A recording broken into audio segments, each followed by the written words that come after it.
장터 처녀들이 고운 수건을 건네도 눈길 한 번 안 주는 사내가 있었습니다. 무뚝뚝한 대장장이 태산이었지요. 평생 시뻘건 화덕만 보고 살았습니다. 그랬던 쇳덩이 사내가 밤을 꼬박 새웠습니다. 세상에서 제일 가벼운 무쇠솥을 벼려냈지요. 그리고는 한 여인 앞에 무심하게 툭 건넸습니다. 가녀린 손목 부러질라. 국은 여기에 끓이시오. 찔러도 피 한 방울 안 나올 것 같던 철벽 사내였습니다. 그런 그가 당돌한 객주집 딸내미에게 속절없이 감겨버렸습니다. 평생 쇠만 두드리던 이 융통성 없는 사내의 심장을 단숨에 녹여버린 그녀의 발칙한 첫마디는 과연 무엇이었을까요? 그 이야기 지금 시작합니다.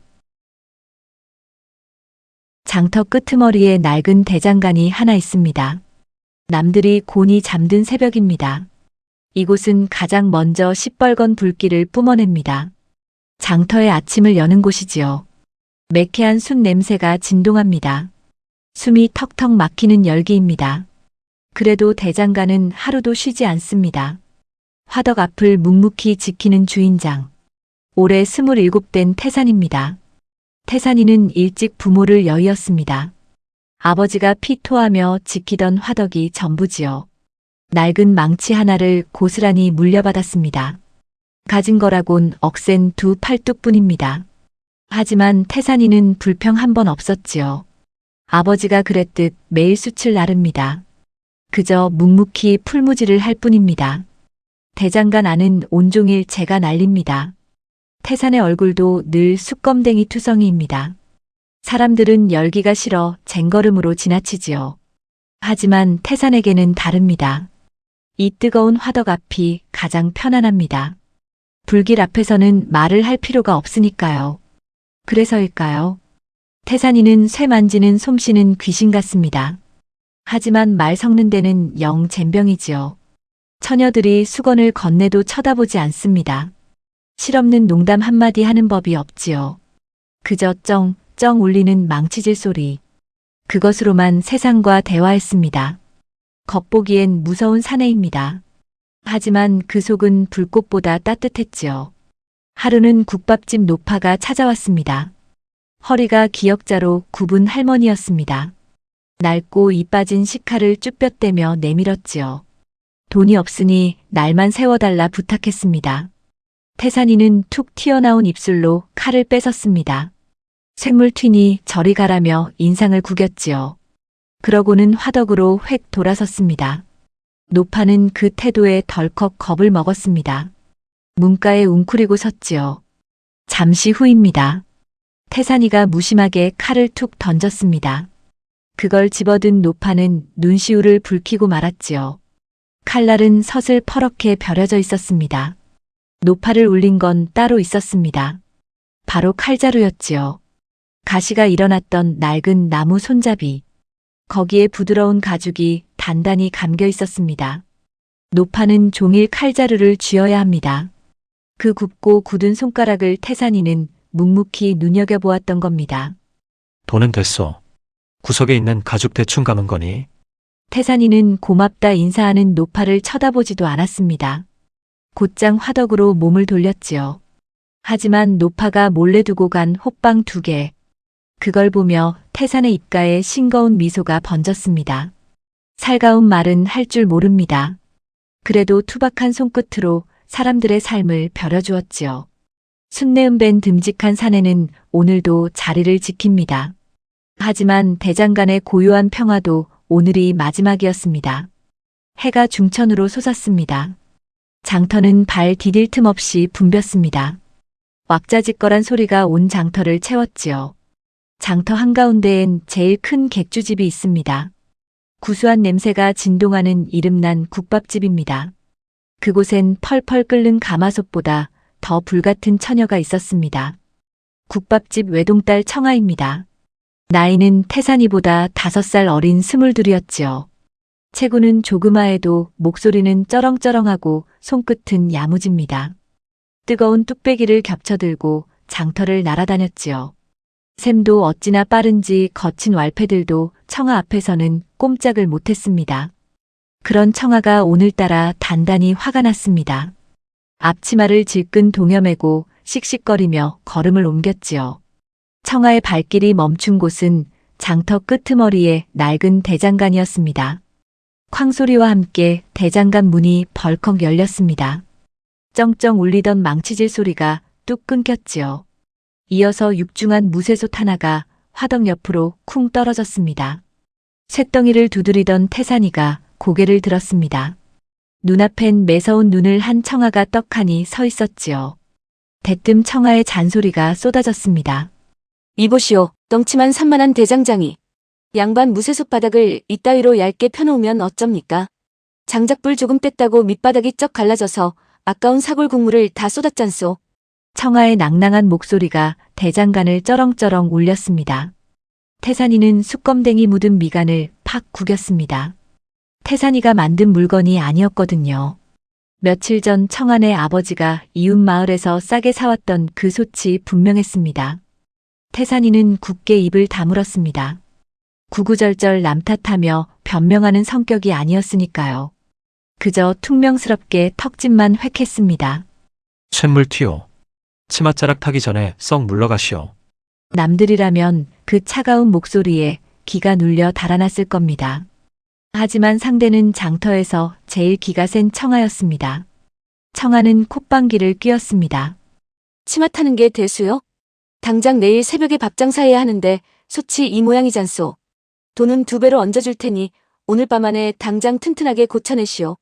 청아는 한치도 물러서지 않고 화덕 앞까지 바짝 다가섰습니다. 시뻘건 불기운이 얼굴을 훅 덮쳤지만 눈 하나 깜짝하지 않았지요. 태산이는 기가 막혔습니다. 평생 새만 두드리고 살았습니다. 처녀들이란 불똥만 튀어도 비명을 지르며 멀리 달아났지요. 그런데 이 조그마한 여인은 불티가 날아다녀도 피할 생각이 없었습니다. 오히려 뜨거운 열기를 헤치고 꼿꼿하게 서서 매섭게 따져묻고 있었지요. 까맣게 그을린 태산의 굳은 얼굴에 처음으로 당황한 기색이 스쳤습니다. 망치를 쥔 태산의 굵은 손마디가 움찔거렸지요. 조용하던 대장간에 거센 회오리 바람이 불어닥친 겁니다. 시끄러운 잔소리와 함께 찾아온 당돌한 여인.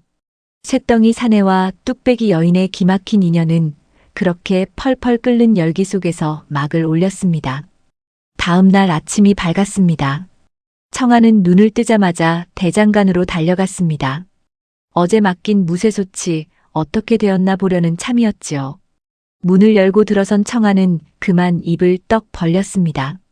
쩍 갈라졌던 무쇠솥 바닥이 새 것처럼 매끈해져 있었거든요. 얇았던 바닥은 쇳물을 덧대어 아주 두껍고 튼튼해졌습니다. 솜씨가 귀신 같다는 소문이 헛소문은 아니었던 겁니다. 하지만 기가 센 청아가 순순히 칭찬할 리 없지요. 솜씨는 제법이구려. 그런데 솥뚜껑 손잡이는 왜 이리 거칠소? 내 손이 다 까질 뻔했잖소. 청아는 괜한 투집을 잡으며 톡 쏘아붙였습니다. 태산이는 말없이 풀무질만 해댔지요. 시끄러우니 솥이나 들고 퍼뜩 가시오. 태산의 퉁명스러운 대답에도 청아는 눈 하나 깜짝하지 않았습니다. 그날부터였습니다. 청아의 대장간 출근 도장이 시작된 겁니다. 다음 날은 굽은 국자를 들고 왔습니다. 그 다음 날은 이 빠진 식칼을 들고 나타났지요. 물건만 덜렁 맡기고 가는 법이 없었습니다. 어찌나 잔소리가 많은지 쉴 새 없이 제잘거렸지요. 이보시오, 얼굴에 숯검댕이 좀 닦고 일하시오. 화덕 앞이 이렇게 더운데 물은 제대로 마시는 거요? 청아의 목소리가 낭낭하게 울려 퍼졌습니다. 대장간은 하루도 조용할 날이 없었지요. 태산이는 귀청이 떨어질 지경이었습니다. 입을 꾹 다문 채 쇳덩이만 미친 듯이 두드렸지요. 치맛자락에 불똥 튄다니까. 제발 좀 가시오. 툭하면 쫓아내려 했지만 청아는 콧방귀만 뀌었습니다. 그런데 참 이상한 일이 벌어졌습니다. 귀찮다며 인상을 팍팍 구기던 태산이었습니다. 그런 그가 어느새 청아를 기다리기 시작한 겁니다. 해가 중천에 떴는데 청아의 목소리가 들리지 않습니다. 그러면 태산이는 자꾸만 대장간 문 밖을 힐끔거렸지요. 청아가 늘 앉아 잔소리하던 낡은 나무 의자. 태산이는 몰래 그 의자에 시커먼 숟가루를 제 소매로 쓱쓱 닦아놓았습니다. 행여나 고운 치맛자락이 더러워질까봐 신경이 쓰였던 겁니다. 물론 겉으로는 여전히 무뚝뚝한 돌부처였습니다. 청아가 나타나면 또다시 퉁명스럽게 쏘아붙였지요. 하지만 망치를 쥔 태산의 손끝은 전보다 훨씬 부드러워져 있었습니다. 조용하고 삭막했던 태산의 대장간. 그곳에 새로운 장단이 생겼습니다. 태산이의 묵직한 망치질 소리. 그리고 그 사이를 파고드는 청아의 맑은 잔소리. 쩡쩡, 쫑알쫑알. 쇳덩이처럼 차갑던 사내의 일상에 조금씩 틈이 벌어지고 있었습니다. 태산이의 시커먼 가슴 속에 아주 작은 불씨 하나가 톡 떨어졌지요. 평생 화덕만 쳐다보던 사내의 눈길이 자꾸만 엉뚱한 곳을 향했습니다. 티격태격하던 두 사람의 마음이 그렇게 조금씩 아주 깊숙하게 서로에게 스며들고 있었습니다. 평화롭던 장터에 소란이 일었습니다. 질 나쁜 왈패 무리가 나타난 겁니다. 그들은 장터 한가운데 국밥집으로 몰려갔습니다. 바로 청안의 가게였지요. 다짜고짜 상을 엎고 행패를 부리기 시작했습니다. 멀쩡한 국밥에 파리가 빠졌다며 억지를 부렸지요. 평소 기가 센 청아였지만 이번엔 달랐습니다. 산만한 덩치에 문신을 한 사내들이 위협을 가하자 속수무책이었지요. 왈패 하나가 청아의 멱살을 잡으려 손을 뻗었습니다. 청아는 뒷걸음질을 치다 그만 발이 엉켜 넘어질 뻔했지요. 방금 끓여낸 뜨거운 국밥 뚝배기가 바닥으로 떨어지며 요란하게 깨졌습니다. 펄펄 끓는 국물이 청아의 고운 치맛자락을 덮치려는 아찔한 찰나였습니다. 그때였습니다. 허공을 가르며 날아온 커다란 손이 왈패의 팔목을 낚아챘습니다. 숯검댕이를 뒤집어 쓴 대장장이 태산이었지요. 마침 쇳덩이를 배달 가던 길이었습니다. 그는 굳게 입을 다문 채 왈패의 팔을 비틀었습니다. 매일 무거운 쇠망치를 휘두르던 억센 악력이었습니다. 왈패는 뼈가 으스러지는 고통에 비명을 질렀지요. 태산이는 다른 손에 쥐고 있던 육중한 쇠망치를 바닥에 쿵 내려놓았습니다. 장터 땅바닥이 찌릿하게 울릴 정도였지요. 시퍼런 불꽃을 뿜어내는 듯한 태산의 서늘한 눈빛. 왈패들은 그 압도적인 기세에 눌려 꽁지가 빠지게 도망쳤습니다. 소란이 가라앉고 태산이는 주저앉은 청아를 힐끔 내려다보았습니다. 여전히 무뚝뚝한 얼굴로 한마디를 툭 던졌지요. 다친 데는 없소. 그러고는 대답도 듣지 않은 채 획 제 갈 길을 가버렸습니다. 그날 늦은 밤이었습니다. 고요한 대장간 문이 조심스레 열렸습니다. 늘 들려오던 쫑알대는 잔소리 대신 구수한 냄새가 훅 밀려왔지요. 청아가 갓 지은 뜨끈한 국밥을 쟁반에 받쳐들고 서 있었습니다. 평소 같으면 쇳물 튄다며 당장 쫓아냈을 태산이었습니다. 하지만 이번엔 묵묵히 풀무지를 멈추었지요. 청아는 말없이 화덕 옆에 국밥을 내려놓았습니다. 뽀얀 사골 국물 위에 고기가 산더미처럼 쌓인 특대 국밥이었지요. 이보시오. 국밥 식기 전에 얼른 드시오. 청아의 목소리가 평소보다 훨씬 부드럽고 가늘게 떨렸습니다. 태산이는 못 이기는 척 숟가락을 들었지요. 태산의 투박하고 굵은 손가락이 작은 숟가락을 쥐었습니다. 볼이 미어 터져라 국밥을 우적우적 씹어 넘겼지요. 입천장이 될 듯 뜨거웠지만 마음은 솜사탕처럼 사르르 녹아내렸습니다. 다음 날도 그 다음 날도 청아는 국밥을 들고 나타났습니다.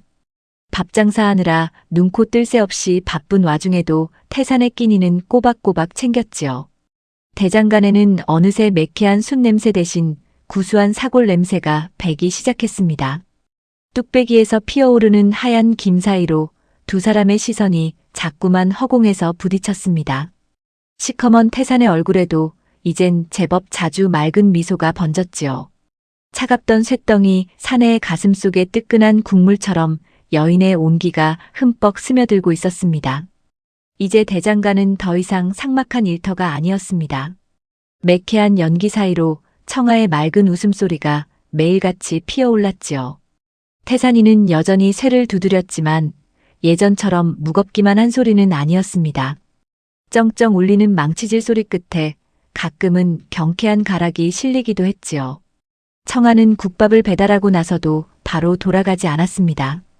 대장간 한 구석에 자리를 잡고 앉아 조잘조잘 장터 이야기를 늘어놓았지요. 오늘은 배춧값이 어쨌다느니, 옆집 김씨네 강아지가 새끼를 낳았다느니 하는 시시콜콜한 이야기들이었습니다. 태산이는 말없이 듣기만 했습니다. 하지만 청아가 잠시 입을 쉬면 저도 모르게 망치질을 멈추고 고개를 들었지요. 그러다 눈이 마주치면 움찔하며 다시 쇳덩이를 노려보았습니다. 무뚝뚝한 입술은 굳게 닫혀 있었지만 귀끝은 발갛게 달아올라 있었습니다. 청아는 그런 태산이의 모습이 귀여워 일부러 더 크게 웃음을 터뜨렸습니다. 대장간의 시커먼 벽들조차 그 웃음소리에 조금씩 밝아지는 듯 했습니다. 하루는 태산이가 청아 몰래 작은 선물을 준비했습니다. 청아가 매일 물을 떠 마시는 낡은 나무 바가지가 마음에 걸렸던 모양입니다. 태산이는 장날에 산 매끄러운 나무를 깎았습니다. 손잡이 끝에는 작고 앙증맞은 살구꽃 문양도 새겨 넣었지요. 혹시 거친 부분이 있을까봐 고운 사포로 수백 번을 문질렀습니다. 청아가 그 바가지를 들었을 때 손바닥에 닿는 감촉이 비단처럼 부드럽기를 바랐던 겁니다. 태산이는 그 바가지를 무심하게 물동이 옆에 툭 던져두었습니다. 청아가 그 새 바가지를 발견했을 때였습니다. 어머, 이건 또 어디서 났대? 청아가 눈을 반짝이며 묻자 태산이는 화덕에 머리를 박은 채 웅얼거렸습니다. 구석에 굴러다니던 거. 대충 깎아놓은 거니 버리든 말든 마음대로 하시오. 하지만 청아는 알았습니다. 바가지에 새겨진 살구꽃이 얼마나 정성스럽게 피어 있는지 말이지요. 청아의 웃음소리가 전보다 더 맑고 깊게 대장간을 채웠습니다. 태산이의 시커먼 얼굴에도 처음으로 싱겁고도 환한 미소가 번졌습니다. 두 사람의 마음이 뜨거운 쇳물처럼 서로의 틈으로 쉼없이 스며들고 있었습니다. 장터 사람들의 눈치가 보통이 아니었습니다. 소문은 발 없는 말처럼 빠르게 퍼졌지요. 대장간 돌부처가 드디어 미쳤다는 둥, 국밥집 처녀가 여우 둔갑술을 썼다는 둥 호들갑이었습니다. 그도 그럴 것이 피도 눈물도 없던 태산이었습니다. 그런데 시커먼 얼굴로 풀무지를 하다 실실 웃지를 않나, 망치질 장단이 어깨춤을 추듯 덩기덕거리지를 않나, 심지어 험악한 왈패들이 지나가도 예전처럼 무섭게 쏘아보지 않았습니다. 주모들은 평상에 모여 앉아 수군거렸습니다. 아이고, 쇳덩이도 녹이는 게 처녀 콧바람이라더니 우리 태산이가 아주 단단히 홀렸네. 장터 사람들의 짓궂은 농담에도 태산이는 못 들은 척 귀비듬만 털어냈습니다. 하지만 수검댕이 묻은 귓바퀴는 늘 붉게 달아올라 있었지요. 하루는 태산이가 배달을 핑계로 국밥집 앞을 서성였습니다. 마침 청아가 뒷마당에서 설거지를 하고 있었지요. 제 몸짓만 한 무쇠솥을 닦느라 낑낑대는 모습이 눈에 들어왔습니다. 가녀린 손목으로 무거운 솥을 이리저리 굴리니 위태롭기 짝이 없었지요. 벌겋게 달아오른 청아의 손등을 본 태산의 미간이 팍 구겨졌습니다. 태산이는 그날 밤 대장간 문을 닫아 걸었습니다. 그리고 밤새도록 쇳덩이를 두드리기 시작했지요. 평소보다 훨씬 조심스럽고 섬세한 망치질이었습니다. 세상에서 가장 가볍고 그러면서도 절대 깨지지 않는 단단한 무쇠솥. 오직 청아 한 사람만을 위한 맞춤솥을 벼려내기 시작한 겁니다. 시뻘건 불티가 튀어 굵은 팔뚝을 찢어도 태산이는 아랑곳하지 않았습니다. 다음 날 새벽이었습니다. 국밥집 문 앞에 제법 번듯한 솥 하나가 덩그러니 놓여 있었습니다. 이른 아침 장사 준비를 하러 나온 청아가 고개를 갸웃하며 솥 손잡이를 쥐었지요. 그런데 웬걸 깃털처럼 번쩍 들릴 만큼 가벼운 게 아니겠습니까? 바닥은 두툼하여 열을 잘 품게 생겼고 손잡이는 여인의 얇은 손에 딱 맞게 매끄럽게 다듬어져 있었습니다. 솥 안쪽에는 무심한 듯 삐뚤빼뚤한 글씨로 가녀린 손목 부러질라라고 새겨져 있었지요. 밤새 숟가루를 뒤집어 쓴 태산이가 골목 어귀에서 그 모습을 훔쳐보고 있었습니다. 청아는 가슴이 먹먹해졌습니다. 투박하고 못생긴 솥이었지만 그 안엔 세상 어떤 보석보다 뜨거운 다정함이 끓고 있었으니까요. 청아는 솥을 꼭 끌어안고 대장간 쪽을 향해 환하게 웃어 보였습니다. 골목에 숨어있던 쇳덩이 사내의 입가에도 바보 같은 웃음이 활짝 피어났습니다. 달달하던 장터에 시커먼 먹구름이 끼기 시작했습니다. 새로 부임한 사또 때문이었지요. 이 탐욕스러운 사또는 낡은 장터를 싹 밀어버리려 했습니다. 그 자리에 자기 돈줄이 될 거대한 상단을 세울 작정이었지요. 상인들의 피땀 어린 터전을 헐값에 빼앗으려는 수작이었습니다.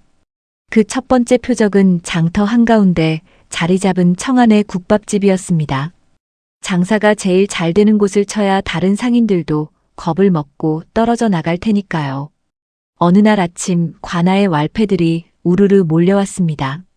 다짜고짜 평상을 뒤엎고 구수한 냄새가 밴 뚝배기를 박살냈습니다. 사흘 안에 당장 가게를 비우라는 엄포였지요. 펄펄 끓던 가마솥마저 싸늘하게 식어버렸습니다. 장터 제일의 똑순이 청아도 관아의 시퍼런 권력 앞에서는 어찌할 도리가 없었습니다. 국밥집이 쑥대밭이 되었다는 소문은 금세 퍼졌습니다. 대장간의 태산이도 그 소식을 들었지요. 화덕 앞에 망치를 팽개치고 당장이라도 달려가려 했습니다. 핏대가 선 굵은 팔뚝에 육중한 쇠망치를 거머쥐었지요. 눈에서는 시뻘건 불꽃이 튀었습니다. 그런데 그때 굳게 닫혀있던 대장간 문이 벌컥 열렸습니다. 헬쑥해진 얼굴에 청아가 서 있었지요.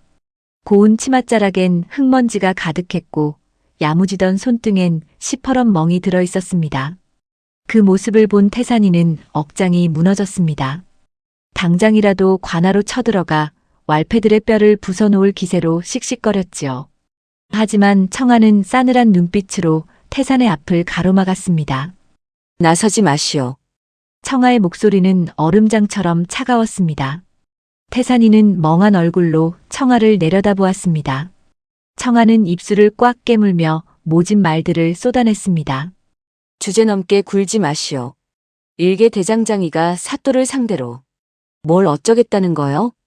내일은 내가 알아서 할 테니 당신은 그 알량한 망치질이나 계속하시오. 다시는 내 눈앞에 얼쩡거리지도 마시오. 태산의 시커먼 눈동자가 사시나무처럼 흔들렸습니다.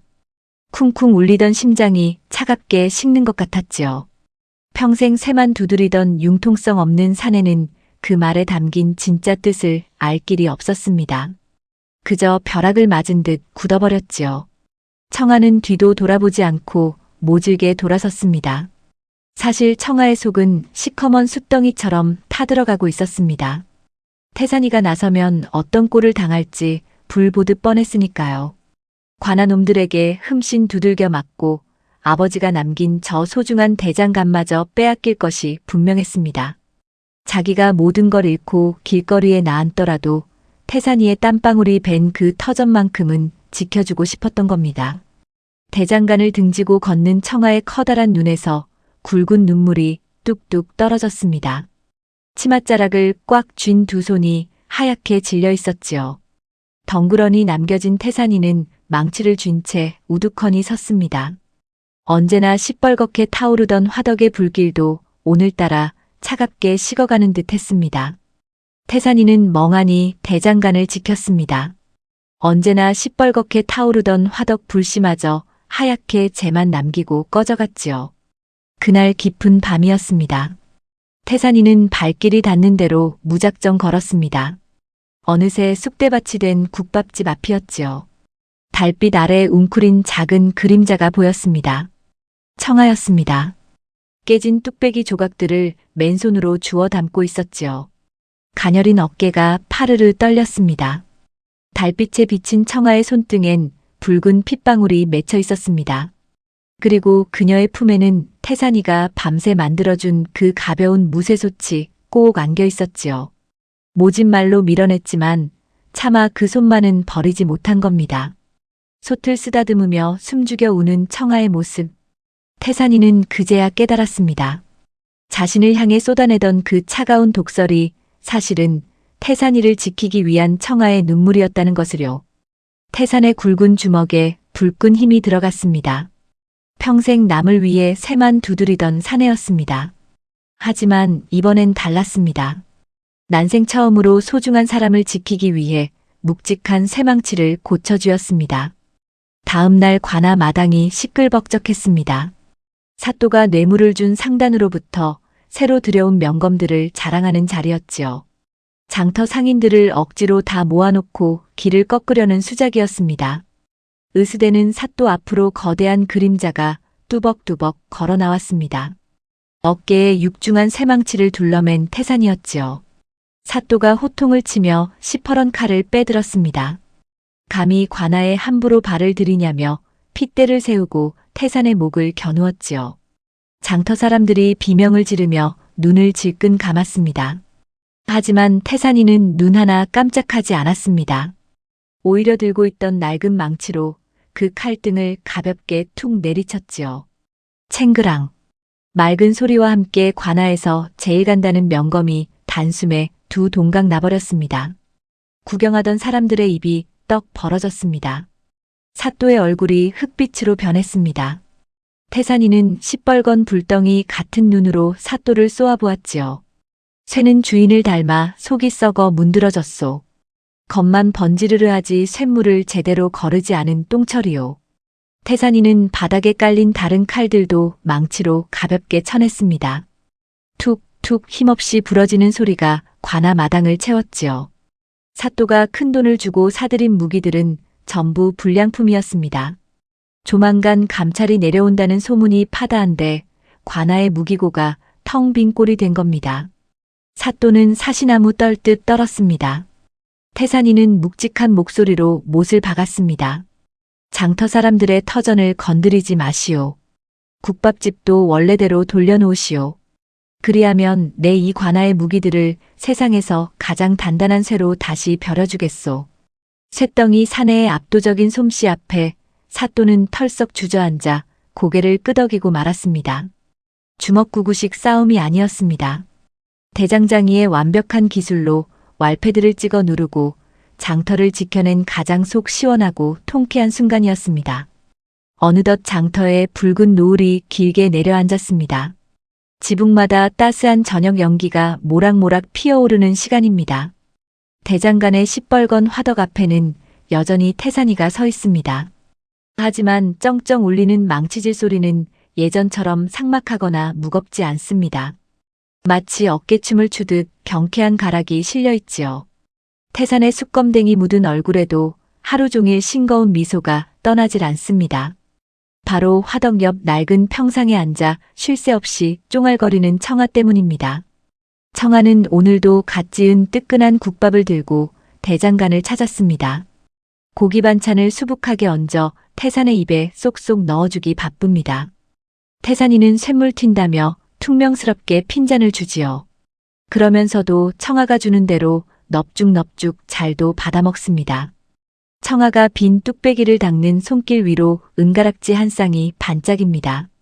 삐뚤빼뚤 투박하지만 세상에서 제일 단단하고 빛나는 가락지지요. 청아의 맑은 웃음소리와 태산이의 묵직한 망치질 소리가 붉은 노을빛 속으로 다정하게 섞여듭니다. 세상을 뒤흔드는 거창한 영웅의 이야기가 아닙니다. 그저 묵묵히 땀 흘려 일하고 내 사람을 아낄 줄 아는 평범한 이웃들의 이야기지요. 거칠고 투박한 손으로 서로의 구분 등을 다독이며 살아가는 사람들입니다.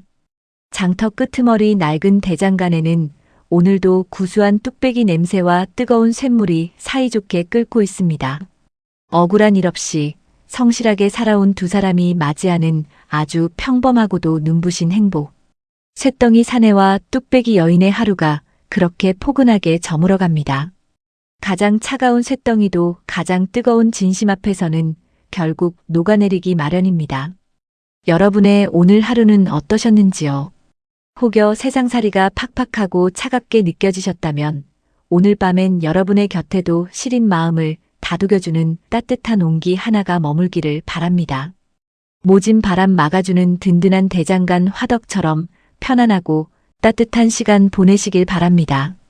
다음번에도 사람 냄새 폴폴 나는 구수한 옛날 이야기 안고 다시 찾아오겠습니다. 감사합니다.